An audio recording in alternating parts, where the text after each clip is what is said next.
Bonsoir frères et sœurs. Nous sommes aujourd'hui au dernier jour de notre séminaire. Nous bénissons le Seigneur pour tout ce qu'il a commencé à faire depuis mercredi jusqu'à maintenant. Nous allons prier le Seigneur pour lui présenter ces moments que nous allons passer ensemble. Seigneur, nous te bénissons au nom puissant de Christ Jésus pour ce jour. C'est encore un jour de grâce. Nous te bénissons pour le Saint-Esprit qui est puissamment à l'œuvre, Seigneur. Il est en train de réaliser,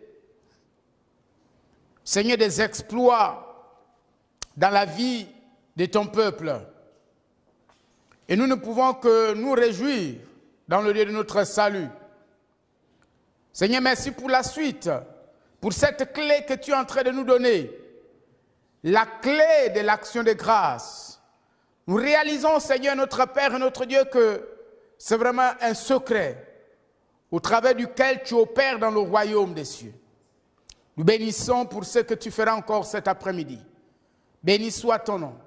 Saint-Esprit, parle, tes serviteurs écoute. Nous te bénissons parce que tu vas encore faire des choses, tu vas encore toucher, tu vas encore guérir, tu vas encore délivrer, tu vas encore restaurer. Sois béni au nom de Jésus. Amen. Nous allons prendre nos Bibles dans le livre de Genèse. Le livre de la Genèse. Genèse au chapitre 18. Et nous lirons à partir du verset 1.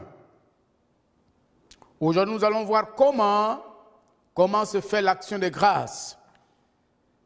Et nous allons nous intéresser à la vie d'Abraham. L'Éternel lui apparut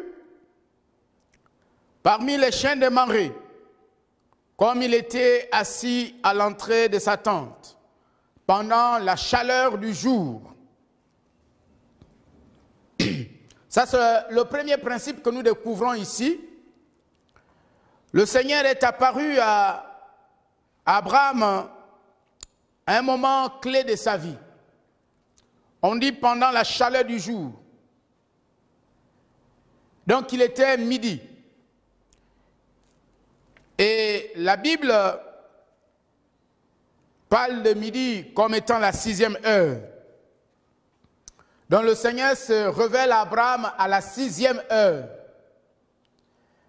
Et la Bible dit qu'à la 6e heure, il y eut les ténèbres sur toute la terre, parlant du Seigneur Jésus-Christ à la croix. Qu'à la 6e heure, il y avait les ténèbres sur toute la terre. Pourquoi? Parce que la 6e heure est l'heure du combat spirituel.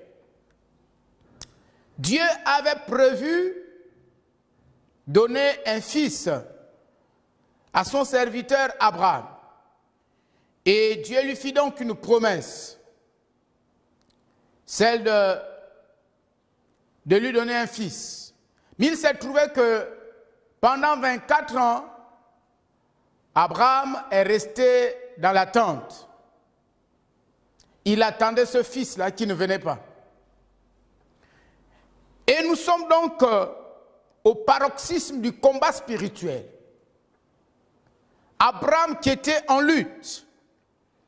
Et la chaleur du jour dont il est question ici fait allusion à l'acharnement des puissances des ténèbres, les esprits de Canaan. Parce que les esprits de Canaan ne voulaient pas qu'Abraham ait un fils. Parce que donner à Abraham une descendance supposait que cette descendance devait plus tard conquérir tout le territoire de Canaan. Parce que jusque-là, bien que Abraham avait la promesse d'un fils, jusque-là, Abraham vivait comme un nomade. Il n'avait pas de lieu fixe. Il allait de lieu en lieu, il élevait ses tentes. Donc, les esprits de Canaan avaient réagi contre la présence d'Abraham En fait, il voulait empêcher l'accomplissement de la promesse. Et c'est ce que tu vis aujourd'hui. Le Saint-Esprit t'a fait des promesses. Dieu t'a fait des promesses. Il t'a dit, je vais te donner un fils. Il t'a dit, je rendrai ton ministère prospère. Il t'a dit, je te donnerai une vie de santé, une santé de fer. Il t'a dit que je ferai prospérer tout ce que tu touches. Je ferai réussir tes enfants dans leurs études. Mais il se trouve qu'aujourd'hui, dans la réalité, c'est comme si la réalité contredisait la vérité. Mais je voudrais te dire quelque chose cet après-midi. Sache que la réalité n'est pas la vérité. Et la vérité triomphe toujours de la réalité. Donc il était dans le combat spirituel. Comme aujourd'hui tu es dans le combat spirituel. Parfois un combat qui trouble tous les domaines de ta vie, tous les aspects de ta vie. Un combat qui trouble pas seulement ton sommeil, mais ton quotidien. Ça trouble ta maison. Ça trouble ton travail. Ça trouble ta santé. Ça trouble ta quiétude et ta paix avec Dieu. Ça trouble même ta relation avec le Seigneur. Cette relation est parfois secouée. Au point que tu t'affaiblis à certains moments dans ta marche. C'est ça la chaleur du jour. Et Abraham était dans cette chaleur du jour. Mais la Bible nous dit, voyez-vous, ce qui est extraordinaire, c'est que dans le combat spirituel, Dieu nous fait croître, on grandit. On grandit. Pendant qu'on mène le combat spirituel dans la présence du Seigneur, ce qui se passe, c'est qu'il y a quelque chose en nous qui se déploie. C'est la croissance spirituelle. C'est pourquoi la Bible dit qu'Abraham était au pied d'un arbre appelé les chênes de Mamré. Et la spécificité de cet arbre, c'est quoi? C'est que la hauteur est égale à la profondeur. Donc ça veut dire qu'Abraham avait atteint un niveau de maturité spirituelle. Et puisqu'il avait grandi dans sa foi, après des échecs parfois, après des moments parfois difficiles, vous voyez, par exemple quand il s'est trouvé en Égypte, pendant tout le temps qu'Abraham était en Égypte, Abraham n'avait plus bâti d'autel.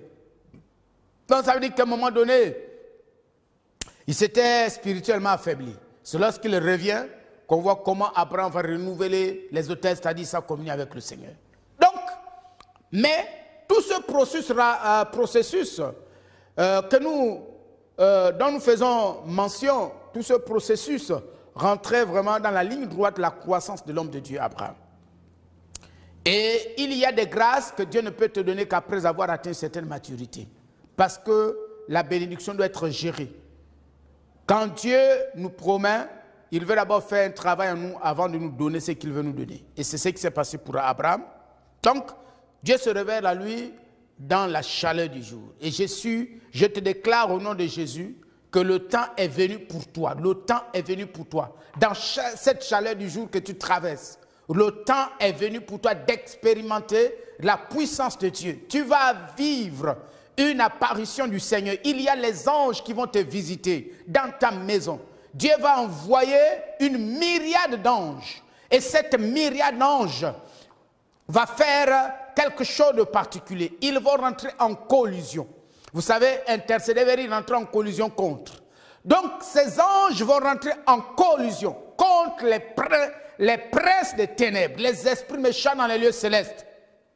Comme ça a été le cas pour Abraham. Parce que les esprits de Canaan, les princes de Canaan, les principautés de Canaan, vous voyez, empêchaient la bénédiction d'Abraham d'arriver. Alors ce qui s'est passé, c'est que la Trinité elle-même est descendue. Comme aujourd'hui. Pendant que tu m'écoutes, au nom puissant de Christ Jésus, le ministère d'ange se met en action dans ta maison. Le ministère d'ange se met en action dans ta vie au nom puissant de Christ Jésus. Selon qu'il est écrit que l'ange de l'Éternel campe autour de ceux qui le craignent et les écarte du danger. Et comme nous avons vu hier que shalom veut dire être complet. Ce qui est complet, ce qui n'est pas brisé. Je déclare que tu sortiras de cette épreuve complète. Tu sortiras de cette épreuve sans perdre quoi que ce soit, sans être brisé dans aucun domaine de ta vie. Au nom puissant de Christ Jésus. Alors, la deuxième chose que nous voyons dans ce passage, donc je disais qu'il lui est apparu aux chaînes de marée. Et les chaînes de marée ici symbolisent la stabilité spirituelle, la maturité spirituelle, la croissance spirituelle dans la vie d'Abraham. Il avait atteint, c'est-à-dire que sa vie secrète avec Dieu est égale à son ministère extérieur. Il y a beaucoup, vous faites beaucoup de choses, mais parfois dans le secret, il n'y a pas quelque chose de sérieux, il n'y a pas quelque chose de profond.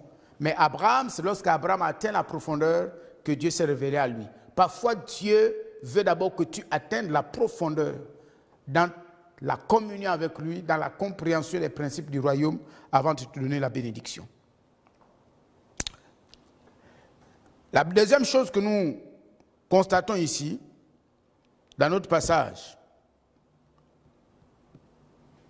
après cette apparition, au verset 2, il dit, il leva les yeux et regarda, et voici 3 hommes étaient debout près de lui. Quand il les vit, il courut au-devant d'eux depuis l'entrée de sa tente et se prosternant en terre. Au verset 3. Et il dit, Seigneur, si j'ai trouvé grâce à tes yeux, ne passe point, je te prie, loin de ton serviteur. Permettez qu'on apporte un peu d'eau pour vous laver les pieds et reposez-vous sous cet arbre. Vous voyez, Abraham, ayant atteint la maturité spirituelle, il comprend qu'il y a des bénédictions, il y a des clés qu'il faut utiliser pour déclencher certaines bénédictions. Et ici, la deuxième clé qu'Abraham va utiliser, c'est la clé de l'hospitalité. La loi, il va appliquer la loi de l'hospitalité. Vous savez, l'hospitalité est une très grande loi dans le monde spirituel. Quand quelqu'un arrive dans votre maison, ayez une attitude positive, même si vous ne le connaissez pas. Parce que Jésus peut vous visiter à tout moment et prendre n'importe quelle forme. Il m'a été rapporté une histoire. Je ne sais pas si c'est vrai, mais je crois qu'elle est vraie. Un serviteur de Dieu, en tout cas un serviteur de Dieu, dans son sens le plus large, parce que même nous les chrétiens, chaque chrétien était serviteur de Dieu. Donc un serviteur de Dieu avait reçu dans sa maison un monsieur, un étranger, mais qui était tout bizarre. Il était en haillons et ainsi de suite, un peu délabré, sale, crasseux. Et quand il arrive le soir. Il ne pouvait plus continuer. Il demande à rester. La femme du serviteur de Dieu trouve qu'il est trop sale. Donc, elle lui fait le lit en utilisant des draps pas très commodes. Parce que pour elle, il ne fallait pas qu'il salisse les draps, qu'il laisse les microbes sur les draps. Mais l'homme de Dieu a enlevé ces draps sales. Il a pris des draps propres et il a fait le lit. Et ensuite, quand madame voulait servir le monsieur, il a servi, il a pris des assiettes, elle a pris des assiettes qui n'étaient pas, en tout cas, les assiettes de tout le monde. Mais l'homme de Dieu a changé. Il a pris des assiettes propres, de qualité, et a servi le monsieur. Le monsieur a mangé. Et quand est arrivé l'heure de dormir, il est rentré dans sa chambre et le monsieur et sa femme aussi sont allés dans leur chambre. Le matin, quand il se réveille, ils veulent réveiller l'étranger pour savoir s'il a bien dormi. Ils constatent que la chambre du monsieur est toujours bouclée. Et donc, ils ont pris peur, se disant que, en tout cas, peut-être dans son état, il a perdu la vie. Ils ont défoncé la chambre. Quand ils défoncent la chambre, ils ne trouvent personne sur le lit. Ils ne trouvent personne sur le lit. Le monsieur a totalement disparu. Et cette nuit-là, le monsieur, qui était donc le Seigneur, va venir en songe et va parler à l'homme de Dieu. Il dit, j'ai visité ta maison, j'ai visité ton cœur et j'ai visité le cœur de ta femme. Mais je me rends compte, selon le songe et selon l'histoire, que la femme le cœur de ta femme n'est pas un bon cœur. Je vais la reprendre et je vais te donner une autre femme. Il a trouvé ça bizarre. Et puis finalement, le Seigneur lui a montré un exemple, effectivement, ce qui s'est passé, la femme du monsieur est tombée malade, elle est repartie auprès du Seigneur, et plus tard, le monsieur s'est marié à une autre femme, Ce que je vais dire ici, ce que je vais insister, c'est sur la puissance de l'hospitalité. Que la Bible dit que les hommes d'autrefois étaient tellement hospitaliers qu'ils ont logé des anges dans leur maison, comme ce fut le cas pour Abraham. Je ne suis pas en train de dire que Dieu va se révéler à vous pour vous demander de quitter votre mari ou votre femme. Ce n'est pas ce que je veux dire. Ce que je veux dire, ici, je veux parler de la puissance de l'hospitalité. Il faut savoir recevoir les gens dans votre vie. L'hospitalité est toujours accompagnée de bénédictions et de grandes bénédictions. Et l'hospitalité dans le monde spirituel est une arme extrêmement puissante qui peut briser les chaînes qui nous liaient, qui nous empêchaient d'avoir accès à un certain nombre de grâces. Et comme ce fut le cas pour Abraham. Donc, l'hospitalité. Savoir recevoir les gens chez vous. Ne calculez jamais sur les gens. Il ne faut pas recevoir les gens par rapport à son titre, Dieu n'est pas dans nos titres. Parce que des fois, nos critères humains font que nous avons laissé les bénédictions partir. Nous avons méprisé certaines personnes. Nous avons négligé certaines personnes. Ne sachant pas que c'est le Seigneur. La Bible dit quoi? La Bible dit que il a dit à certains, j'étais malade.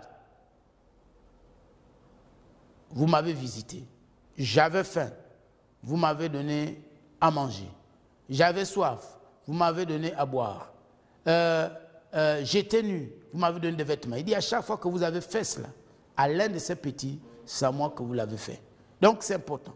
Quand tu manifestes l'hospitalité, la générosité en l'endroit de quelqu'un, quel qu'il soit, sache que c'est au Seigneur que tu le fais.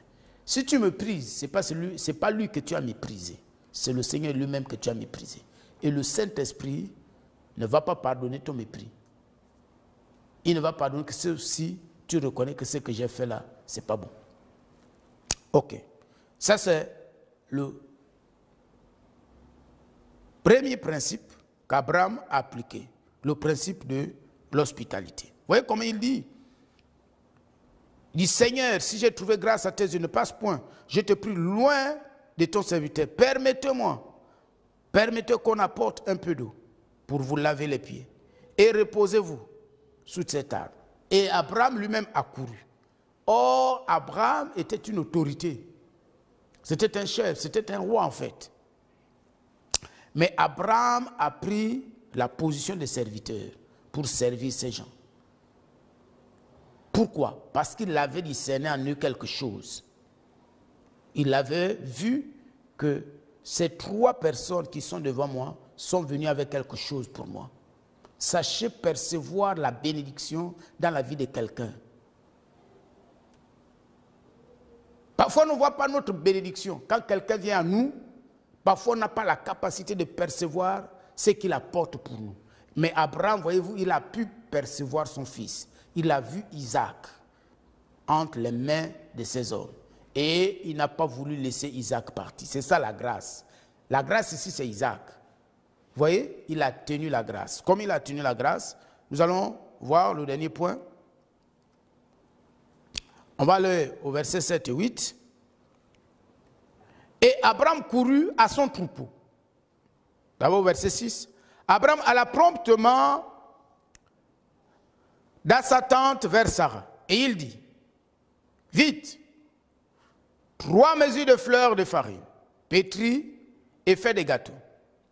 Et Abraham courut à son troupeau, prit un veau tendre et bon, et le donna à son serviteur qui se hâta de l'apprêter. Au verset 8, il prit encore de la crème et du lait, avec le veau qu'on avait apprêté. Il les mit devant eux, il s'étint lui-même à leur côté, sous l'arbre, et ils mangèrent. Au verset 9, alors il lui dit, où est Sarah ta femme? Il répondit, elle est là, dans la tente. L'un d'entre eux dit, je reviendrai vers toi à cette même époque. Oh, merci. Et voici Sarah, ta femme, aura un fils. Sarah écoutait à l'entrée de la tente qui était derrière lui. Abraham a passé près de 24 ans faisant tous les jeûnes, toutes les prières, ainsi de suite. Certainement avec sa femme, il prenait des moments de jeûne, des moments de prière. Mais Abraham n'avait pas compris qu'il y a des bénédictions. Pour les saisir, il faut des actions prophétiques. Et pendant que Abraham était déjà découragé, selon ce que nous avons vu au verset 1, pendant qu'il était à un niveau de combat extrêmement élevé, il va avoir une révélation. Il va comprendre que c'est le temps pour lui de rentrer dans le prophétique. Et je déclare au nom puissant de Christ Jésus que cet après-midi, tu rentres dans le prophétique. Tu vas opérer à partir du prophétique au nom de Jésus. Voyez-vous, c'est ce qui opère à partir du prophétique. Voyez, qui marchent dans le succès, la victoire avec Dieu. Tout ce qu'ils font les réussit toujours. Parce qu'ils agissent dans le prophétique. C'est quoi agir dans le prophétique? Agir dans le prophétique, c'est agir conformément à la direction divine. Et c'est ce que l'homme Abraham a fait ici. Vous voyez? Il dit, et Abraham courut à son troupeau, prit un veau tendre et bon. Normalement, Abraham pouvait demander à son serviteur d'aller dans le troupeau, lui donner toutes les directives. Bon, écoute, tu vas aller, tu choisis tel veau de telle qualité, voyez? Mais Abraham n'a pas fait ça. Qu'est-ce qu'Abraham a fait? Lui-même, il est parti dans le troupeau. Lui-même, il s'est dirigé vers le troupeau. Et lorsque Abraham lui-même s'est dirigé vers le troupeau, c'est Abraham lui-même qui a choisi le veau et c'est Abraham lui-même qui a attrapé le veau. Il pouvait aussi dire à son serviteur, bon écoute, viens, attrape-moi ce veau. Mais ce n'est pas ce qu'Abraham a fait.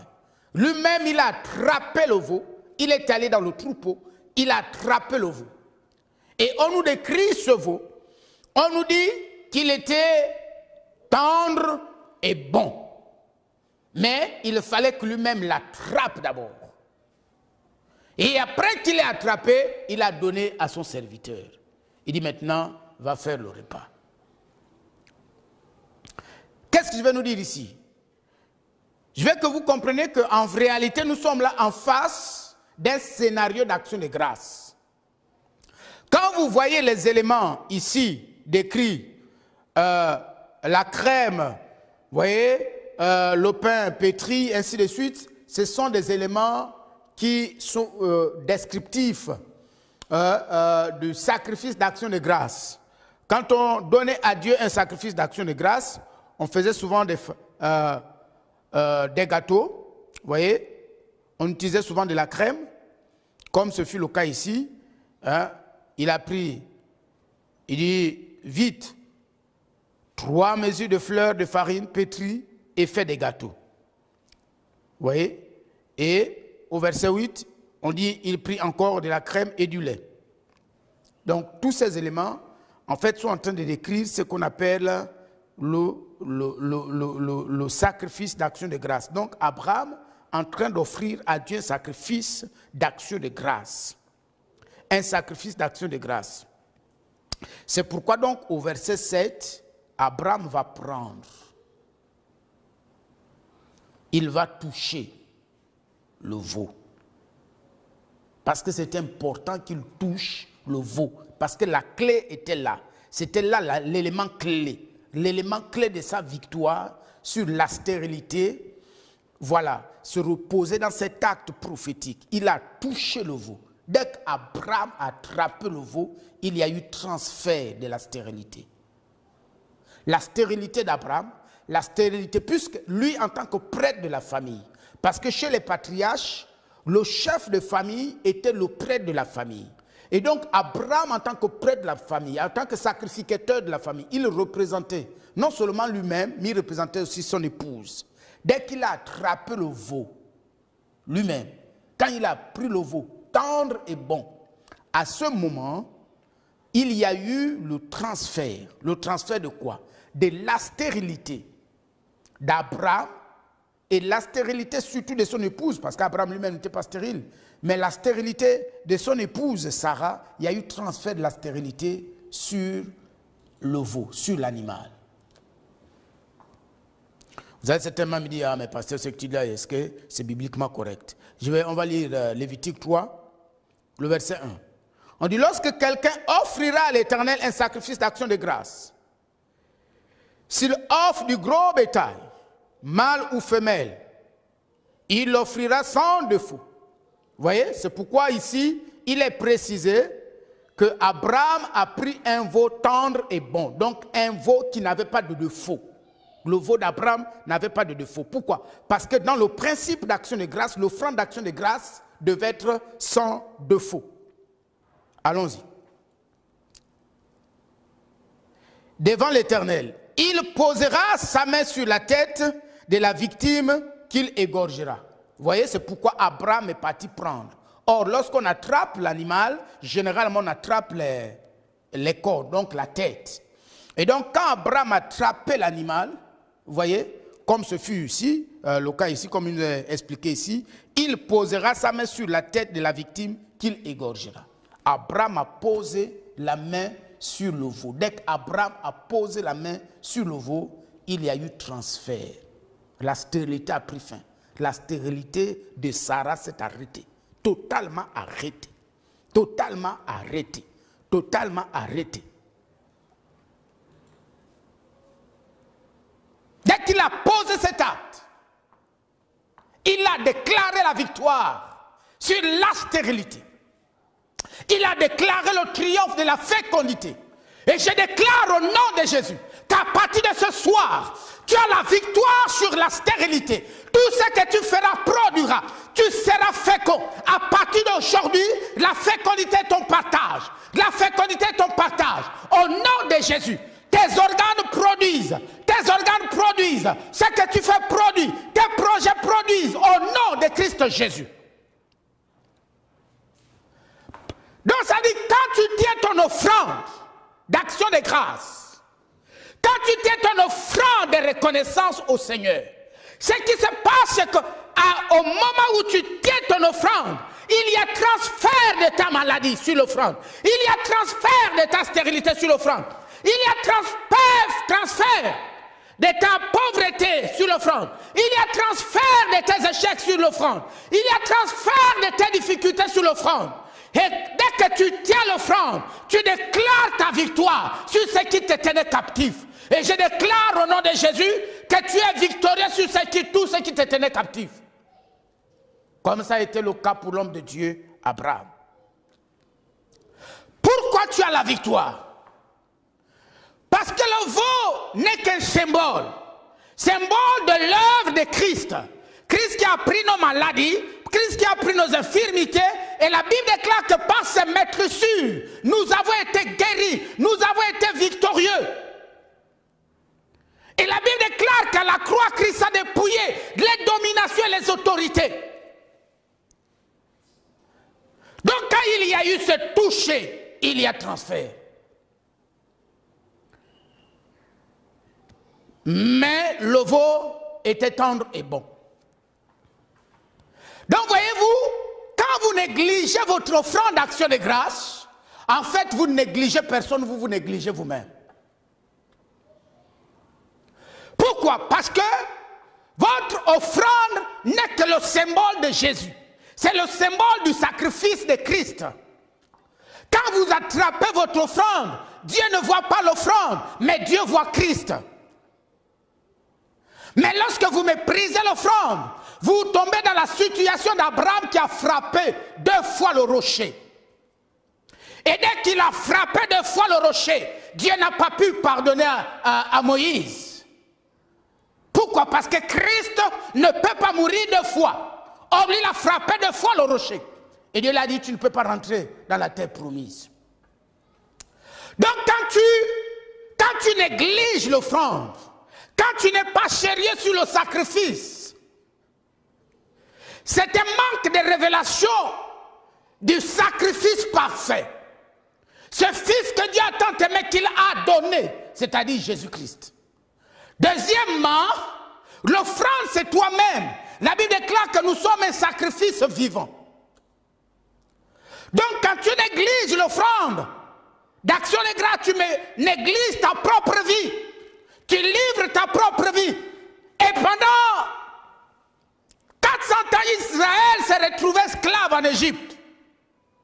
Pourquoi? Parce que leur ancêtre Abraham avait coupé tous les animaux, mais il n'avait pas coupé les oiseaux. Or, dans le principe de l'alliance, il faut couper tous les animaux, il faut que le sang de chaque animal sorte. Mais il a coupé tous les animaux, mais quand il est arrivé aux oiseaux, malheureusement, il n'a pas égorgé les oiseaux.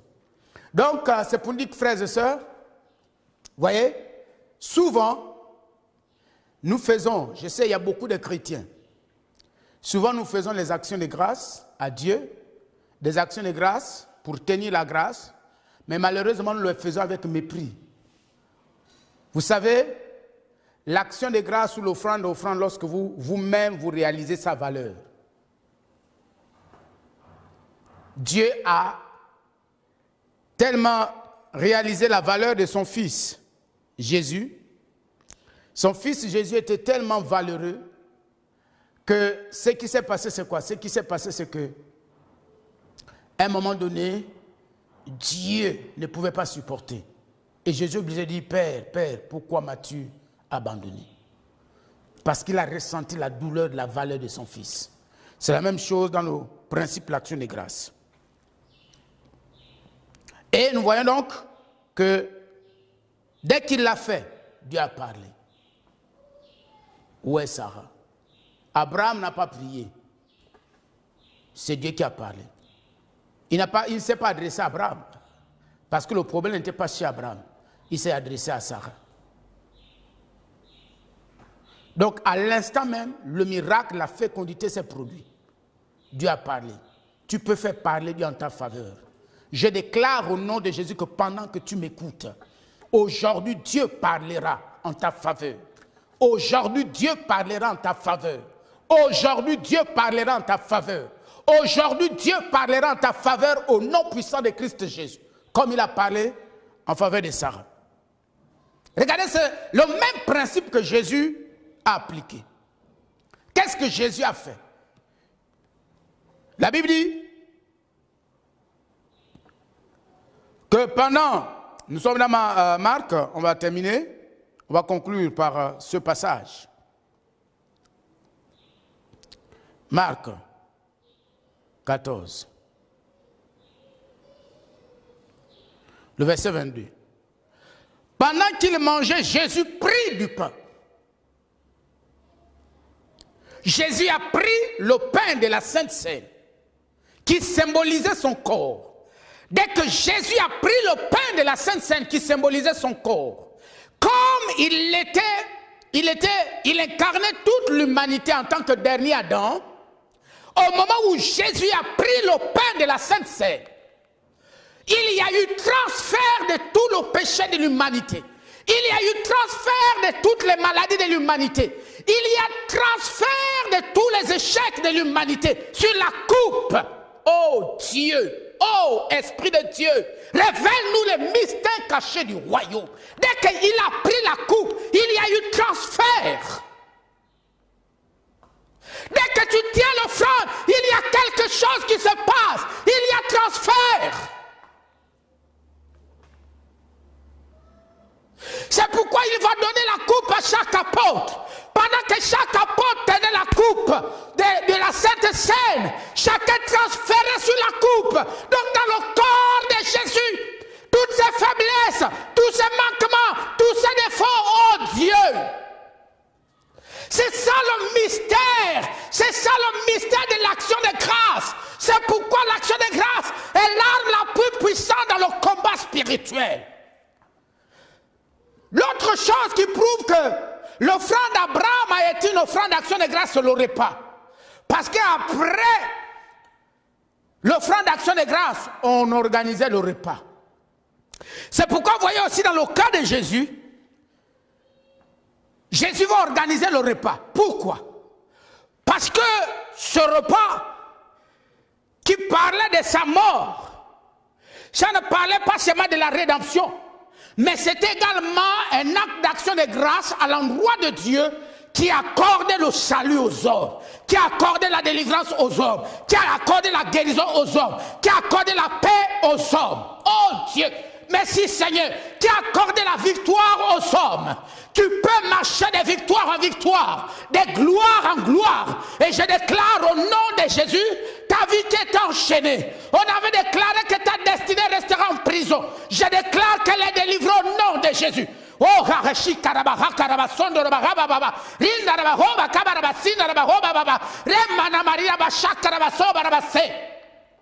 la puissance de ton action de grâce. Pendant que tu m'écoutes, est-ce que tu comprends ce mystère? Est-ce que tu comprends le mystère? Tu saisis le mystère de l'action de grâce.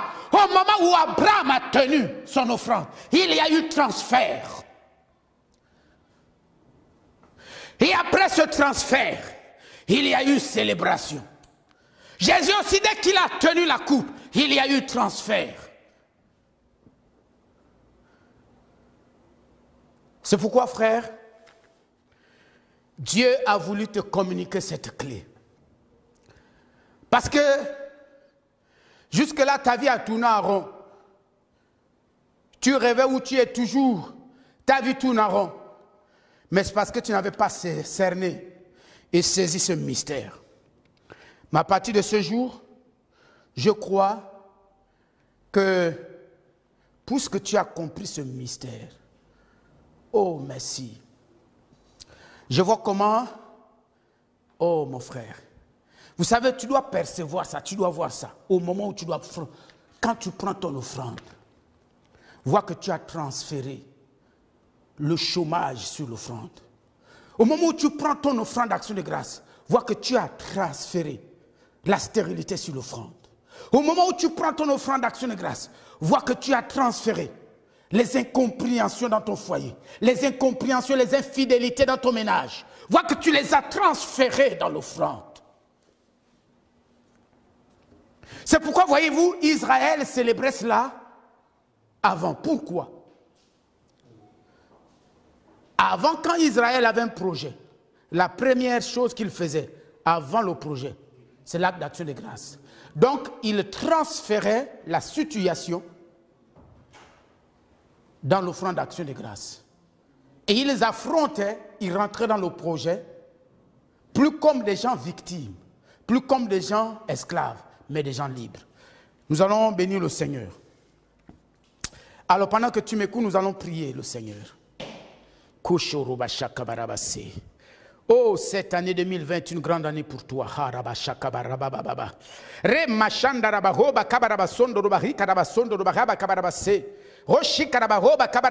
Saint-Esprit me dit que ce n'est pas moi qui vais prier pour toi. C'est ton action de grâce qui va parler pour toi. C'est ton action de grâce qui va prier pour toi. Parce que tu as besoin d'expérimenter la puissance de la parole. Oui. Tu as trop douté de la parole. Tu t'es trop interrogé sur la puissance de la parole.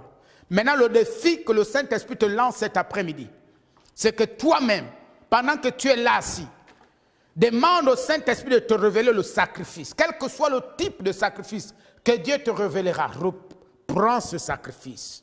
Quand tu le tiendras dans tes mains, déclare, Seigneur, que comme Abraham, au moment où je suis en train de tenir mon sacrifice, mon problème est transféré, ma maladie est transférée, ma stérilité est transférée. Les échecs de mes projets sont transférés.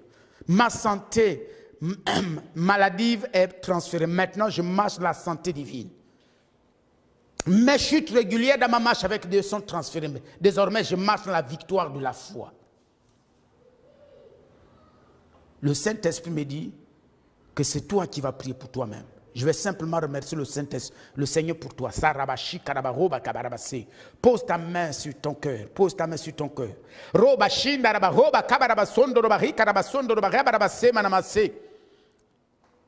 Roshi karabasondo robahi karabasondo robashi karabase karabasoko robase.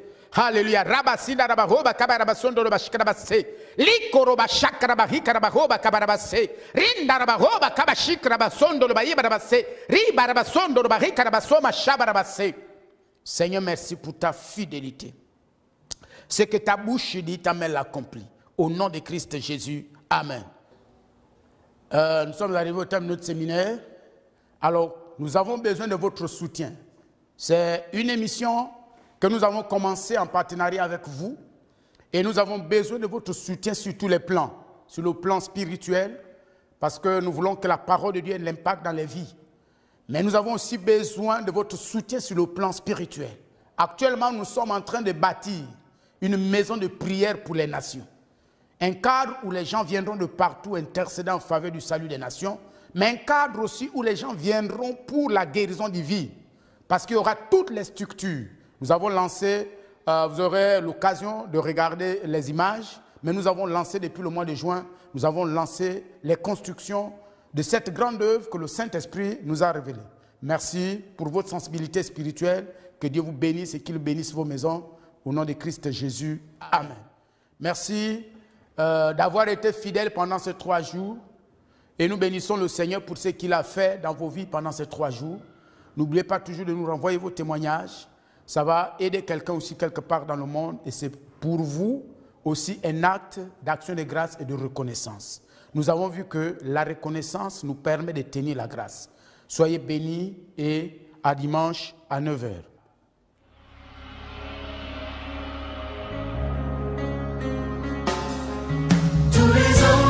Sa sainteté,